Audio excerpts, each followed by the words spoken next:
to help teach you how to use this analytical design, I've chosen this girl's writing. She was nearly 11 and a half, profoundly deaf, and she has written her story under the 4 pictures of the seaside holiday.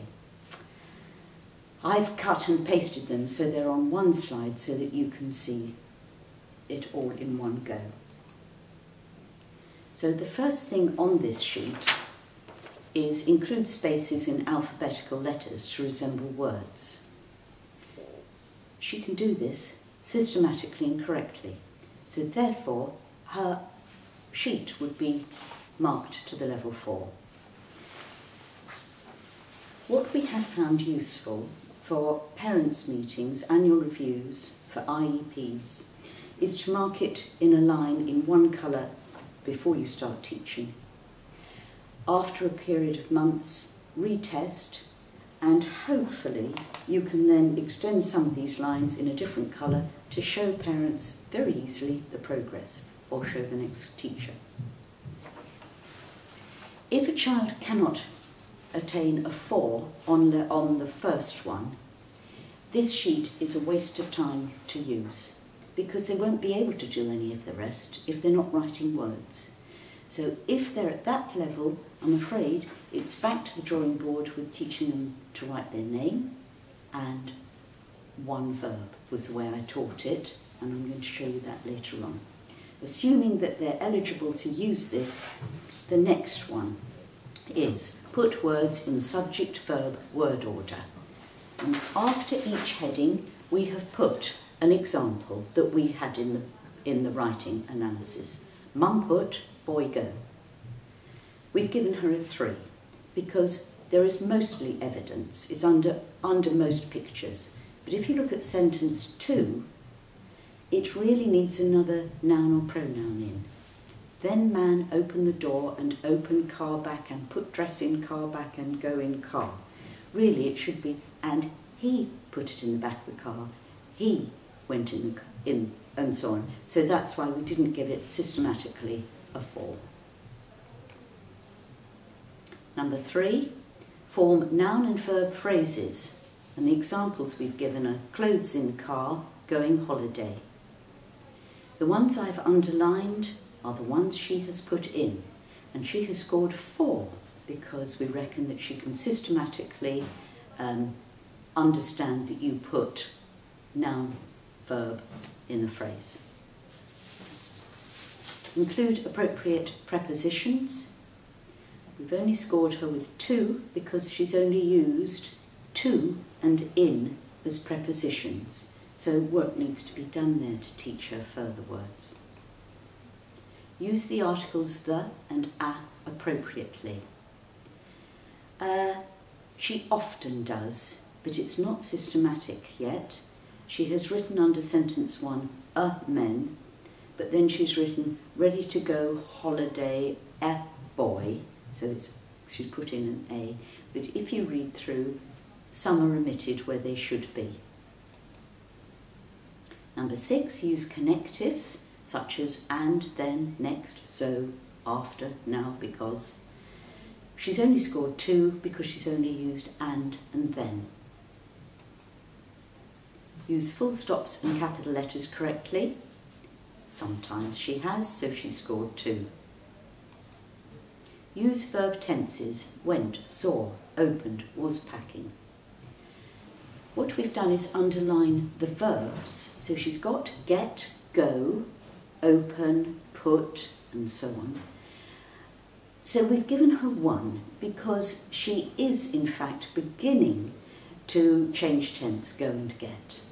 But the rest, she's putting verbs, but she hasn't understood about tenses. Number 9, punctuation, she scored 0 because there is none. Number 10, this is reversed the other way because number 4, we hope there is no evidence because it includes substitutions or omissions. So we don't want her to have written, they are so happy to the beach. They are so happy to go to the beach, to be at the beach. And there's another example there. Okay, so I'm afraid when you read her work, most sentences have missing words. To make sense in English, you would have to add words. So she's only scored 1. Does she include unnecessary words or morphemes? For instance, is everything is locked? Or the a, use both of them. Or paided, well, paid is already in the past tense, so she doesn't need the regular ed added on the end. There's no evidence, so she scored 4. Use words relevant to the illustrations? Absolutely she does. Because with some children we found they had learnt to write something in English, but we found they were writing about their cat or something they'd learned. It had no relevance to the pictures we were putting in front of the child. Include appropriate pronouns. We've only given her 1. Why? She's used he once in sentence 3. All the rest is men, boy, men, boy. Number 14, include information beyond what's depicted. Give the people names or items, places, time. I'm afraid there's no evidence, so no. Which is why I said at the start, please hold the pictures up, talk about it first and explain that that is what you are wanting. Number 15, include information on characters' feelings, intent or humour. She's beginning to, because on the last 2 words she's put have fun. 16, include colloquial language or expressions. Here it is different than from hearing children with colloquial language. With a deaf child, if they've written far away or nearly there or stuff, we go, hooray, because they're beginning to catch on to things we say in general conversation in English. So if you're a teacher of the deaf, what you would have probably underlined with me, ready to go. Oh, she's written ready to go, but I guess she meant ready to go, and have fun. So she's given 2 examples, so she scored a 1. 17, include direct speech. No evidence. So if we total them up, you don't count the 4 from number 1, because that was just whether the child is eligible to use this worksheet as an analytical assessment. So she scored 29 out of 64. If you then look at your score sheet and you've highlighted it, you can see very easily what the child still needs to learn, and therefore where the resources will fit in with her teaching programme for her IEP, Individual Education Plan.